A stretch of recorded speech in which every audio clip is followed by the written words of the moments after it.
Hi, hi, hi, mabuhay! At mabuhay nga talaga ang araw namin ngayon kasi ito yung araw na flight namin papuntang Manila. First time nga namin maranasan sumakay ng eroplano kaya naman samahan nyo kami sa aming journey ngayon together with our Philippine Airlines. Syempre at the first timer hindi natin maiwasan yung kaba kasi nga 'di ba first time lang natin ma-experience yung ganito. Pero mabuti na din naman dahil maganda yung flow ng aming flight ngayon. Hindi na din kami masyadong nahirapan and thanks to God dahil ginaid na talaga kami sa aming flight.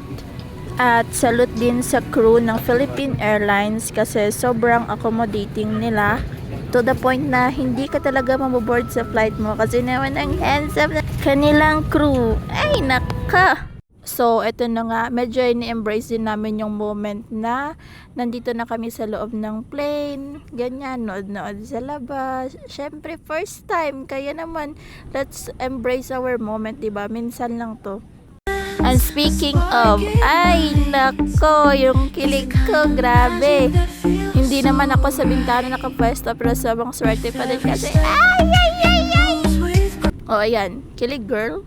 So eto na nga yung moment na palanding na kami sa Pasay Terminal 2. So medyo nakakakaba kasi nga hindi pa namin naranasan yung ganito. Oh, ang tanan nga ban si mami, kanuhag si mama ako. Pero parang may ginalampasan.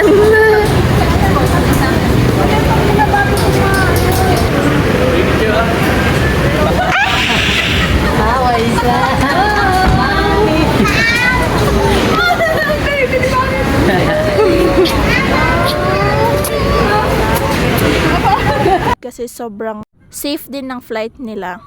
Need you again.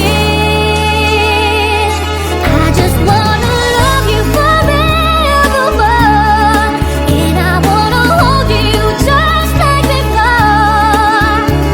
And maybe someday we might just find a way. So hanggang dito na lang po. Bye! Ingat kayo!